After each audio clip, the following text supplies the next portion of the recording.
नमस्कार, छत्तीसगढ़ बुलेटिन में आप सभी का स्वागत है। मैं हूं आपके साथ निशा शर्मा। ये छत्तीसगढ़ की तमाम खबरों पर एक नजर डालते हैं। सबसे पहली खबर बलरामपुर से। बलरामपुर पुलिस ने यहाँ पर सड़क दुर्घटनाओं पर प्रभावी नियंत्रण के लिए प्रथम तिमाही में सख्त अभियान चलाते हुए बड़ी कार्रवाई की है। पुलिस ने 537 शराबी चालकों, 2023 बिना हेलमेट और 1659 सीट बेल्ट मामलों सहित कुल 7970 वाहनों पर कार्रवाई की है। इस अभियान के तहत 29,89,000 आपको बता दें कि यहाँ पर इस अभियान के तहत 29,89,900 रुपए का जुर्माना वसूला गया। जी हाँ, 29,89,900 रुपए का जुर्माना इस अभियान के तहत वसूला गया। पुलिस का कहना है कि अभियान सड़क हादसों में कमी लाने के उद्देश्य से चलाया जा रहा है। इसके साथ ही पुलिस ने आम नागरिकों से भी यहाँ पर अपील की है कि वे ट्रैफिक नियमों का पालन करें, दोपहिया वाहन पर 3 सवारी ना बिठाएं, नाबालिग को वाहन ना चलाने दें और हमेशा हेलमेट और सीट बेल्ट का उपयोग करें। बलरामपुर से आनंद कुमार की खबर आप देख रहे हैं।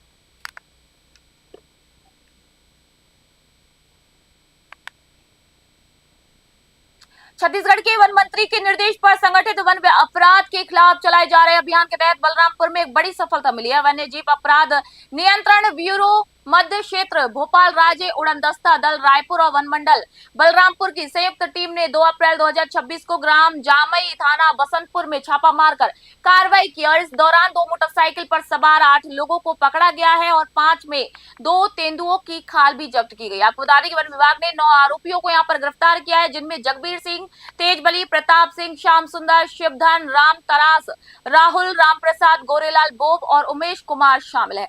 सभी के खिलाफ यहाँ पर वन्य प्राणी संरक्षण अधिनियम 1972 के तहत कार्रवाई का न्यायिक रिमांड भेजा गया है। बलरामपुर से आनंद कुमार की रिपोर्ट आप देख रहे हैं।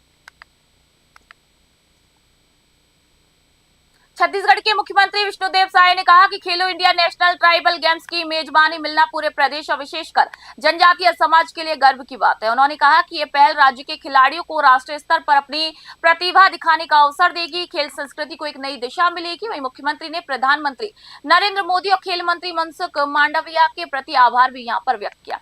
इस दौरान सीएम साय ने पश्चिम बंगाल में चल रही राजनीतिक गतिविधियों पर भी प्रतिक्रिया जाहिर की और कहा कि देश भर में बीजेपी और एनडीए के प्रति विश्वास बढ़ रहा है। उन्होंने भरोसा जताया कि पश्चिम बंगाल में भी इस बार एनडीए की सरकार बनने की पूरी संभावना है।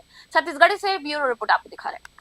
छत्तीसगढ़ के लिए बड़ा सौभाग्य का विषय है कि खेलो इंडिया के तहत नेशनल ट्राइबल गेम का शुभारंभ इसी साल से हुआ और मेजबानी करने का सौभाग्य छत्तीसगढ़ को मिला और इसके लिए हम पूरे छत्तीसगढ़ की 3 करोड़ जनता की तरफ से और विशेषकर जनजातीय समाज की तरफ से हमारे देश के यशस्वी प्रधानमंत्री श्री नरेंद्र मोदी जी का धन्यवाद करते हैं, आभार करते हैं और हमारे देश के युवा कार्यक्रम और खेल विभाग के मंत्री आदरणीय मनसुख मांडविया जी का धन्यवाद करते हैं।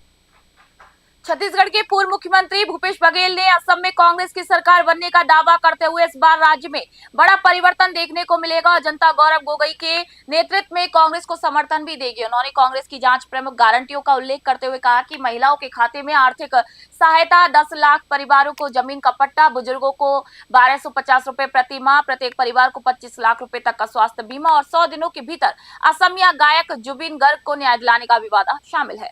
बघेल ने आरोप लगाया कि सिंडिकेट व्यवस्था के खिलाफ जनता मतदान करेगी और कांग्रेस सरकार बनने पर जमीन से जुड़े मामलों की जांच भी कराई जाएगी। उन्होंने विश्वास जताया कि जनता बदलाव के पक्ष में है। छत्तीसगढ़ से ब्यूरो रिपोर्ट आप देख रहे हैं। डॉक्टर बिरला के चुनाव प्रचार में आए हैं और हमारी जो 5 गारंटी है उसमें कोई बिना शर्त के, बिना दबाव के महिलाओं के खाते में सीधा ट्रांसफर किया जाएगा राशि। दूसरी महत्वपूर्ण बात यह है कि 10 लाख परिवारों को जमीन का पट्टा दिया जाएगा। तीसरा ये है कि 1250 बुजुर्ग लोग हैं, 1250 रुपया दिया जाएगा। और सबसे बड़ी बात यह है जो आसाम के अस्मिता से जुड़ा हुआ मामला है, जुबिन गर्ग को जो न्याय नहीं मिला, हेमंता की सरकार में जिस प्रकार से अनदेखा किया गया, न्याय नहीं मिला और पूरे असम की जनता चाहती है उसे न्याय मिले। सरायपाली से खबर आपको बता रहे राज्यपाल रमेश डेका ने सरायपाली में विकास खंड स्तरीय अधिकारियों की बैठक लेकर जल संरक्षण, वृक्षारोपण और विकास कार्यों की समीक्षा किया। उन्होंने जल संरक्षण कार्यों को और भी गति देने और किसानों को डबरी निर्माण के लिए प्रोत्साहित करने के आदेश दिए। साथ ही एक पेड़ मां के नाम अभियान के तहत बड़े स्तर पर पौधरोपण कर पर्यावरण संरक्षण को जन आंदोलन बनाने पर जोर दिया।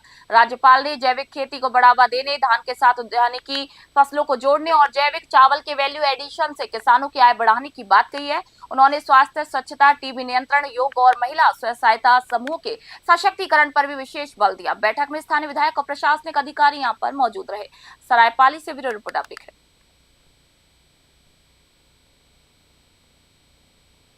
खबर रायपुर से। रायपुर ग्रामीण पुलिस ने थाना अभनपुर क्षेत्र के ग्राम भरेंगा भाटा में मुरुम गड्ढे में दफन मिले युवक की हत्या का खुलासा करते हुए सनसनीखेज मामला उजागर किया।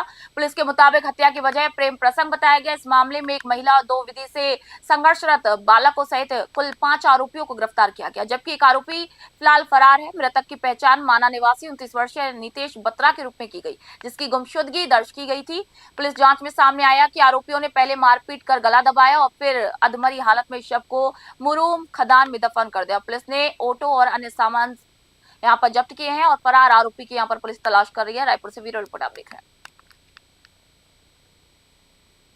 रायपुर में आयोजित खेलो इंडिया ट्राइबल गेम्स 2026 के समापन समारोह में मुख्यमंत्री विष्णुदेव साय ने कहा है कि आयोजन जनजातीय खिलाड़ियों के राष्ट्रीय मंच प्रदान करने वाला एक ऐतिहासिक अवसर रहा है। उन्होंने प्रधानमंत्री नरेंद्र मोदी और खेल मंत्री मनसुख मांडविया का आभार व्यक्त करते हुए घोषणा की है कि ये आयोजन हर वर्ष छत्तीसगढ़ में होगा। मुख्यमंत्री ने व्यक्तिगत और टीम स्पर्धाओं के विजेताओं के लिए नगद पुरस्कारों की घोषणा की। इस आयोजन में 30 राज्यों और केंद्र शासित प्रदेशों के 2000 से अधिक खिलाड़ियों ने भाग लिया है। उप मुख्यमंत्री अरुण साव ने इसे जनजातीय प्रतिभाओं के लिए एक बड़ा मंच बताया। समापन में कर्नाटक, उड़ीसा और झारखंड शीर्ष 3 में रहे, जबकि छत्तीसगढ़ ने कुल 19 पदक हासिल किए। रायपुर से ब्यूरो रिपोर्ट आप देख रहे हैं।